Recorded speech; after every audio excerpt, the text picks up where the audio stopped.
We're going from 0 to 60 with the Jungle Book, so let's get cracking!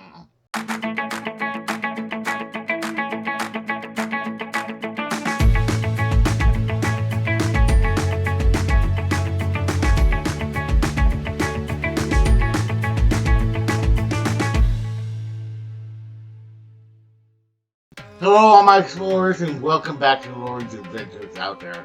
And if you are new, thank you so much for joining us. We really appreciate it. My name is Loren and I'm with Castles, Capes, and Clones, where we discuss everything in the Disney universe. We do unboxings and hauls, pins, box swaps, Disney news, Disney reviews, and more. And if that sounds fun to you, we would love it if you would subscribe to our channel, hit the bell for notifications, and please do like this post as it helps your favorite content creators know that you appreciate them, and we in turn appreciate that. So we are continuing our series from 0 to 60, where we look at the films of Walt Disney Animation Studios. So we started with Snow White and the Seven Dwarfs, and we're going to end with Encanto, the 60th film.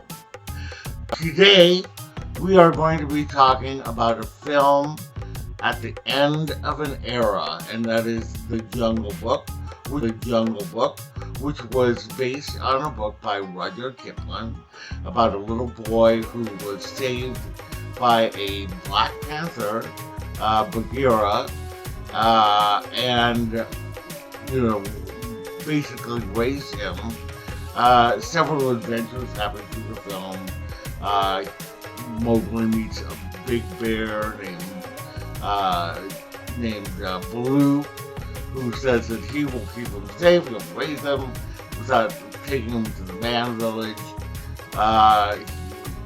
Shere Khan, the villainous tiger, King Louie, who wants man, and he meets Kaa, who is a python, and so on and so forth. So many characters, but Shere Khan wants to kill Mowgli, and then at the end, they finally realize that Mowgli's only going to be safe with his kind in the human village.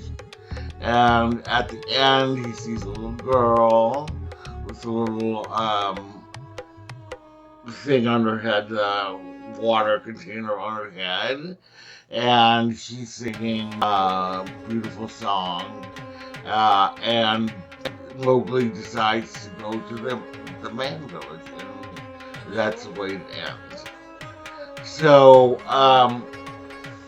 this is an interesting story. It starts off, the movie was being developed by Bill Peet, who wrote 101 Dalmatians, and Sword and Stone, and he wanted to take a darker turn, wanted to follow more of what Rudyard Kipling was writing in his book. Bill Peet goes to work with Terry Gilliam, who was going to write the music to the film, and both of them set out to come up with a pitch and all of that for Walt. And what happened was Walt didn't like it. He didn't like the dark tone. He thought, this is a family film. Let's make it for the family. Well, Bill Peet didn't get over it. Terry Gilliam didn't get over it. So the two of them left, and Walt decided to become more involved in the Jungle Book than he had in 101 Dalmatians and Sword and Stone. So then Walt assigned Larry Clemens to be the new writer, and then he had the Sherman Brothers come in to write the music. The Sherman Brothers wrote all the music in the film except for one song, which was kept over from Terry Gilliam. Terry Gilliam wrote The Bare Necessities. So, the Sherman Brothers often get credited with writing the bare necessities, but that was actually from earlier draft of the film. Anyway, Walt was just very involved in the film, working with the story writers and things like that. And I think you can tell from the film that Walt had his handprints on this film. Like, there's something that brought it back from Sleeping Beauty and Lady and the Tramp. There was more. The Jungle Book had more story and the characters. So one of the first voices cast was Phil Harris, the voice of Baloo. Walt met him at a party and just thought it was great. When it was decided that Phil Harris was going to be in the movie, the head of the Walt Disney Records said, "Hey, you know who would be great as King Louis? Louis Prima. Like, he would work really well with Phil Harris, and the rest is history. We know how great that number is from the film, and it's interesting. I always love to hear like the history of a film, how certain things happen. Sebastian Cabot, who was a voice in Sword and Stone, he came back as Bagheera. George Sanders was Shere Khan. Sterling Holloway, the voice of Winnie the Pooh, and Cheshire Cat, actually, was Khan. And then to take the role of Mowgli, they did not go with a actor who was of Indian descent. They went with Wooly Reitman's son, Bruce. And so, anyway, that's my big issue with this film, is the fact that they didn't hire a Indian actor for this film. It's the same issue that I have with Aladdin. They didn't hire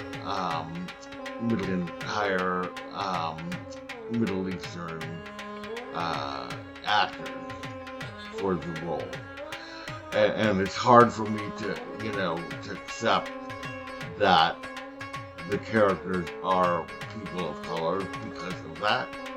And the film started in May of 1966 and was released in October 1967.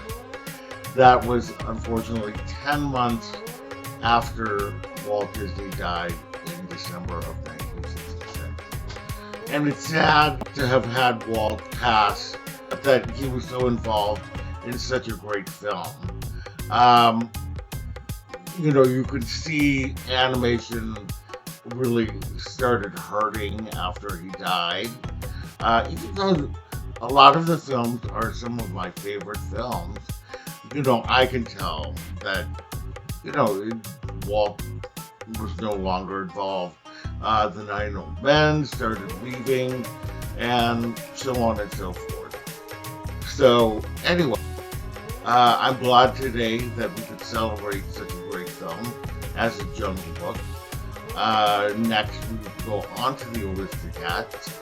I hope you had fun today, and if you did, we'd love it if you would subscribe to our channel, hit the bell for notifications, and do like this post, as it really does help us out. Visit us on all of our socials down below. Visit our website at www.castlescapesandclones.com. Thank you so much, and we will see you later. Bye!